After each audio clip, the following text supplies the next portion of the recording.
Welcome to the Beyond the Horizon podcast. In this episode, Enable Director of Threat Research Kevin O'Connor looks at the evolution of ransomware, the growing risks for SMBs, and how to fight back. People don't think it's going to happen to them, but I always come at it like it's not an if, it's a when problem, right? Like one of the biggest things is planning for when something does go wrong, like what are you going to do? You have to have that as well for like your information systems, for the cybersecurity systems, right? You have to plan for the worst and just hope for the best. Welcome to the Beyond the Horizon podcast. I'm Pete Roythorne, Senior Brand Editor here at Enable. Today, I'm joined by Kevin O'Connor, our Director of Threat Research. Together, we're going to take a sort of exploration deep dive into how ransomware has evolved into a business model, why SMBs are now the most attractive targets, and what can be done to disrupt the economics behind these attacks. Kevin, do you want to just take a minute to introduce yourself? Yeah, it's nice to be here. Thanks for having me on. I'm Kevin O'Connor, the Director of Threat Research here at Lumen, part of Enable. Got to actually start up the threat research group here. I've been able to take it from nothing to a team that's actually doing a lot of threat hunting and doing a lot of proactive activities to try to catch these threat actors sort of before they actually make that impact in customer networks. But my background has always been sort of cybersecurity. I've always been a geek and a nerd. I worked at the NSA for about 10 years, and then I went to CrowdStrike, and then I came over here to Lumen. So I've definitely been around the block a bit. So you're perfectly well positioned to kind of answer my first question, which is really, what's happened to ransomware? How has it evolved from, I suppose, almost like sort of fairly random attacks or sort of or more kind of targeted attacks into now what is almost a sort of industrialized business model? Right. I like to call it the spray and pray method, where they're just kind of shooting their shots and seeing where they land. It's interesting because ransomware has always been that cat and mouse game, in the security industry, at least between the defenders and the attackers, right? It's that spy versus spy kind of thing where, the attackers will come out with some technique, encrypting your computer, right? And at first, when they started doing this, they would use things like symmetric keys, right? Where the keys would actually be stored to decrypt your data on your box. So people, figured that out. They figured out how to reverse engineer these malwares, how to get those keys. So the malware operators had to evolve. They had to advance. So what they started doing was using that asymmetric encryption, right? That public-private key type. And in that case, right, the key recovery was impossible unless you had somebody like, the FBI or an international GCHQ go after them. That kind of has just continued to evolve, right? Where every time we make a defense move, they make an offense move. We always try to be at the forefront and ahead of them. But, it's tough when, they shift these tactics like they're doing to start going after small, medium businesses that don't necessarily have, a dedicated security staff or, a large enough spend in security to sort of prevent these things from happening. Well, that was really going to be the next question, I suppose, was what has really kind of driven this to making SMBs so much more attractive? Yeah, so I think the problem is that they finally realized that, I'm not sure if they realized or if something else had changed, but the economies of scale have really started to play in here, right? I think it has to do a little bit with, I like to say it's like there's an increase in similarity between like the enterprise footprint, right, for those large corporations and stuff, and like what you see in the small and medium business market these days. And what I mean by that is like, small and medium businesses, like think about your dentist's office, think about like a restaurant or something like that, right? A mom and pop one. They're using things like iPads, right? To do the billing and stuff like that, to take your check so you can pay. And just think about that like tenfold across a small and medium business where like all these different services that they offer to employees and stuff like that, to allow them to do their work are now like outsourced to these third-party providers, right? The cloud. And the problem is that kind of opens up a surface area, right? So one of the things we do here at Lumen is take all that data from, all the different sort of, we call them integrations that you have in your network and your business. And we take all that security relevant data and go through it to make sure that there's, nothing bad going on. But I think that's like one of the biggest issues that they're facing these days. Do you think there's still, all despite a lot of messaging coming from people like ourselves about the fact that this market is so much more kind of vulnerable or attractive, do you think there's still sort of misconceptions or misunderstandings really in the SMB market as to exactly what their risk profile is? Yeah, I think a lot of folks think, it won't happen to them. They don't have cyber insurance. They don't have maybe even sort of what we would consider the basic defenses down, right? They might just run antivirus on their computers, but, they might not be doing anything at the network level, or, if they're using a cloud provider like AWS or a service, right? They're not ingesting those logs and doing anything with it. So I think that's probably one of the biggest issues that they face, is just kind of getting that all together and like pulling it and sort of correlating the data. Do you think it's kind of compounded in a way by the fact that ransomware is now so accessible, or as I suppose, the expression is, the barrier to entry into the ransomware market is now so low and it's so accessible that that kind of plays into it as well. Yeah, one of the things we had seen sort of over the years was the transition to these things like ransomware as a service, right? Where, the whole e-crime industry, really not just ransomware, but everything has sort of evolved into this like multiplayer game where like you have a set of like people who are developing the tools, right? And then they're like selling those tools or leasing them out, or they're doing profit sharing with the individuals who are doing it, right? Um, and then people don't even realize it goes all the way back to cash out, right? So like all these like giant operations. So think about like the largest ransom that was ever paid. It was, God, it was over 50 million, maybe. I think, I can't remember. Maybe it was in the 20s. But they paid in Bitcoin or whatever. But the problem is like Bitcoin doesn't do anybody any good these days, right? Like there's not a whole lot you can do with Bitcoin. You can't really spend it at a store, stuff like that. Like you can invest it, but so people don't realize that there's a whole like chain of folks behind this that support things like we call like money muling and stuff like that, right? Where they're like cash out operations is another name for it. And that's a huge sort of lead into how we catch these groups too.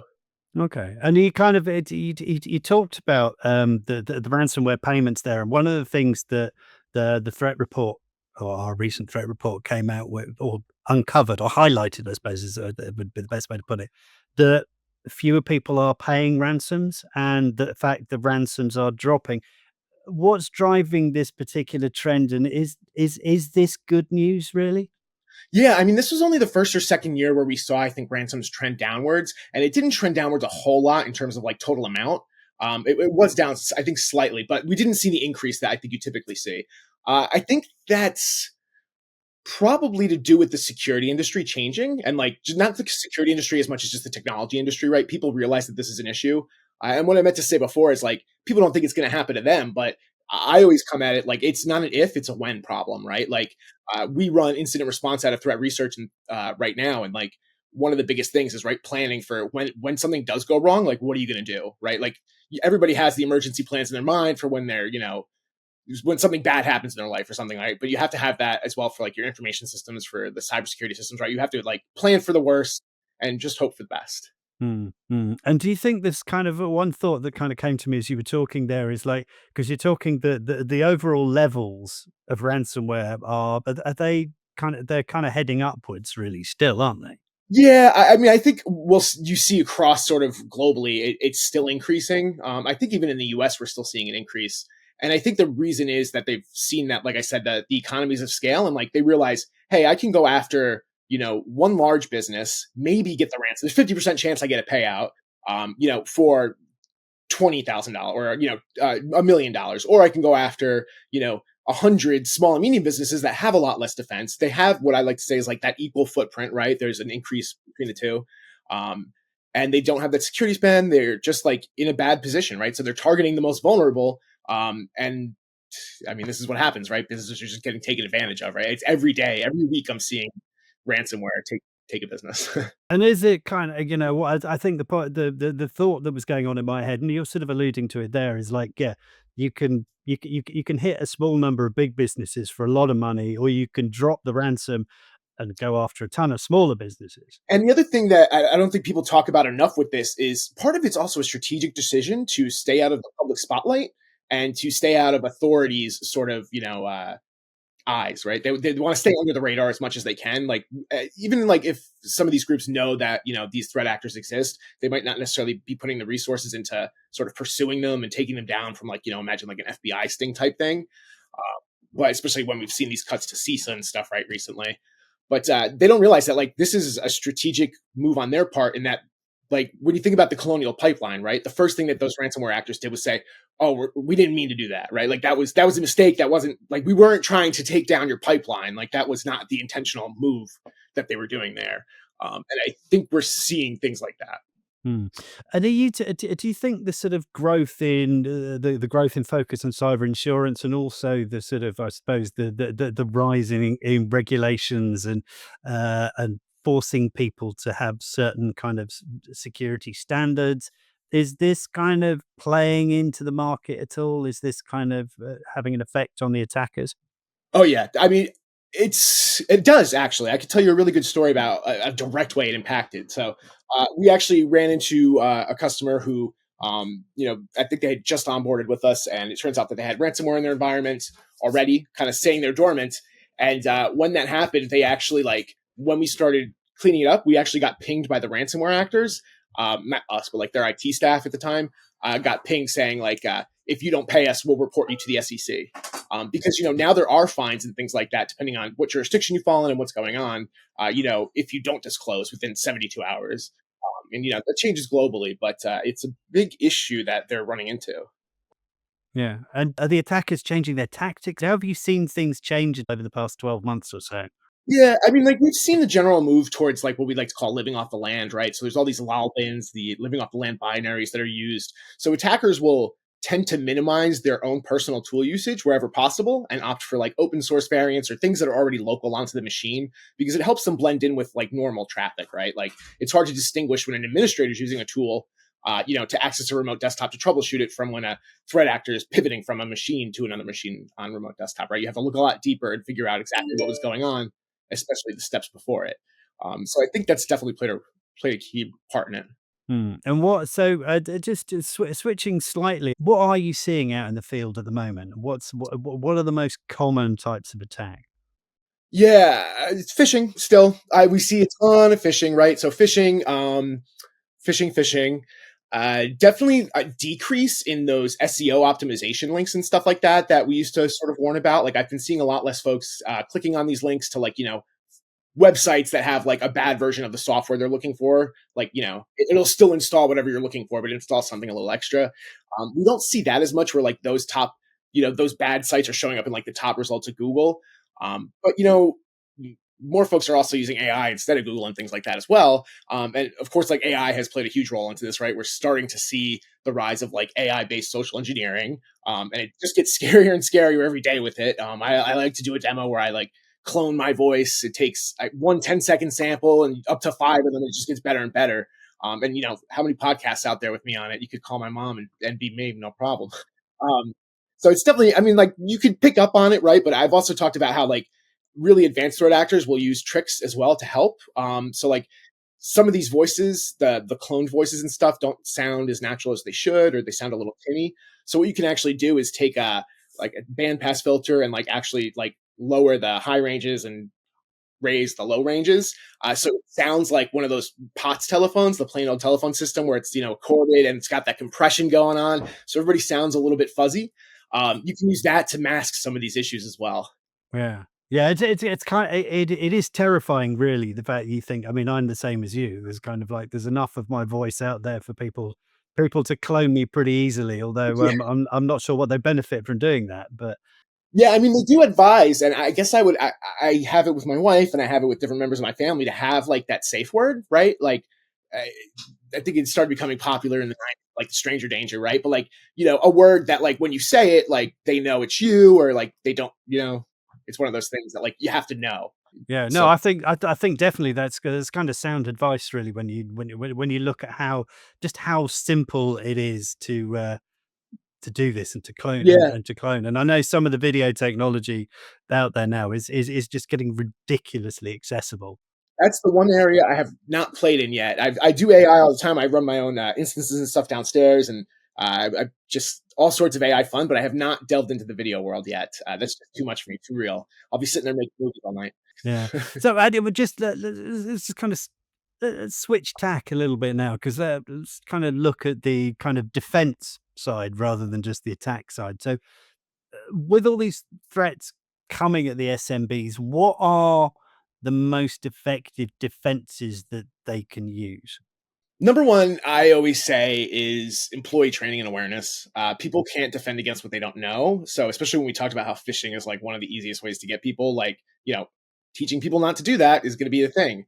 One of the other things that we've been pushing now, especially with the rise of like that AI assisted social engineering, and because like if you know like business email compromise and stuff like that, where like they're essentially tricking businesses into like paying false vendors and stuff like that, and like paying them instead of their vendor and all that fun stuff. Um, Password resets and stuff like that, like always have procedures and policies in place, right? Like any sort of purchase or movement of money should be done through like whatever approved system you're using, right? Like whether it's at your bank's website, like just don't do it over the phone, right?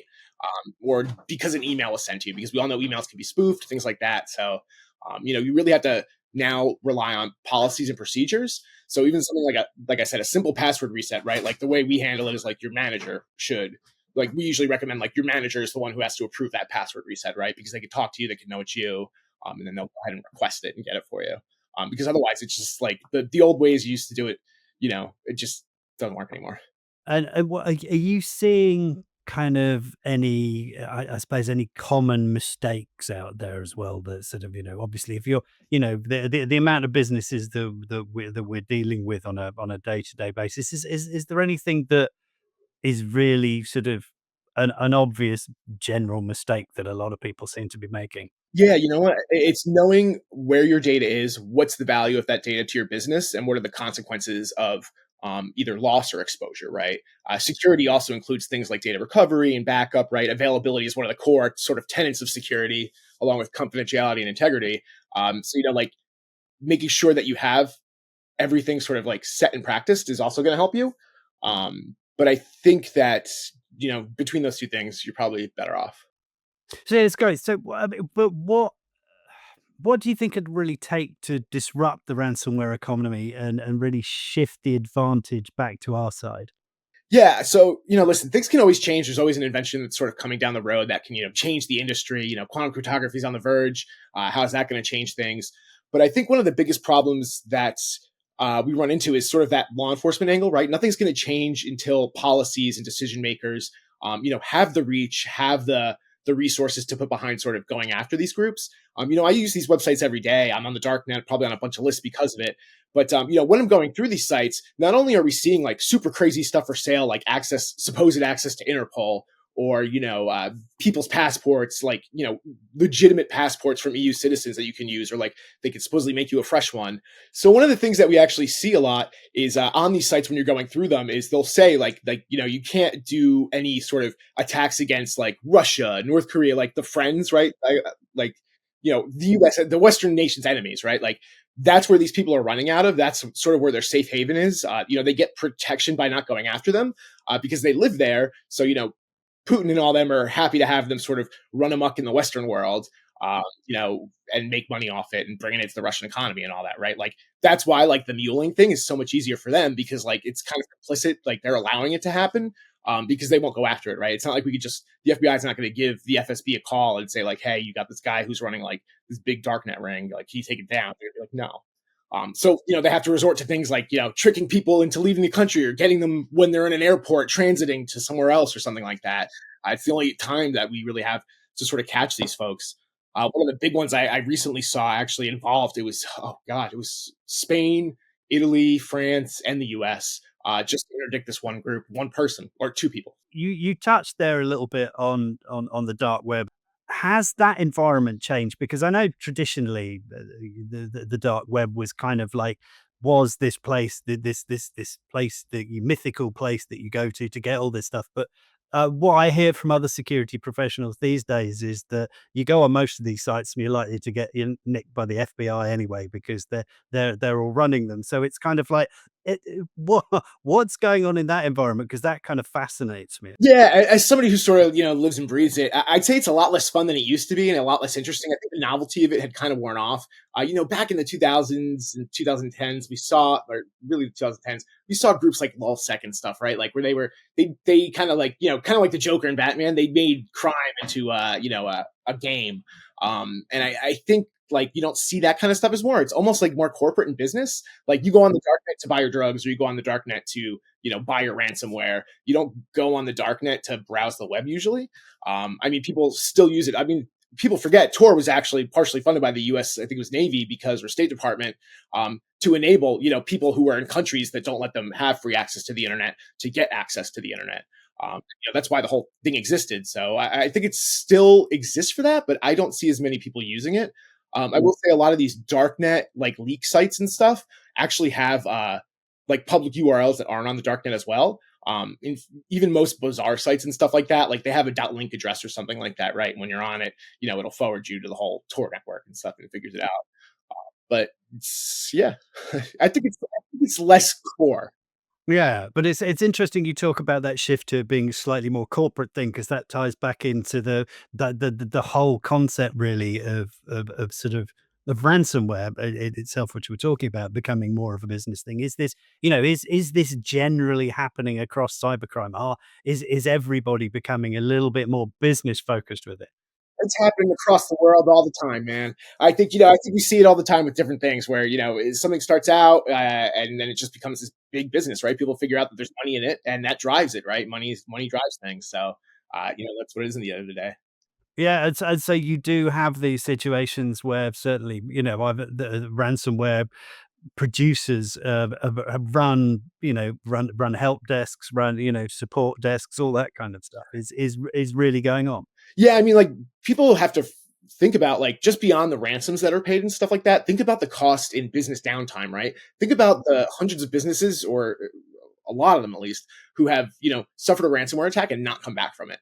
Had to close their business. In fact, I was actually talking to the somebody on our in Ed Lumen, the director of the SOC, and he was talking to a business that just the other day where he said like if we have to pay all these fines and like we have to like pay out all this stuff, like we're just gonna close. We're gonna like that's it. Like it's game over.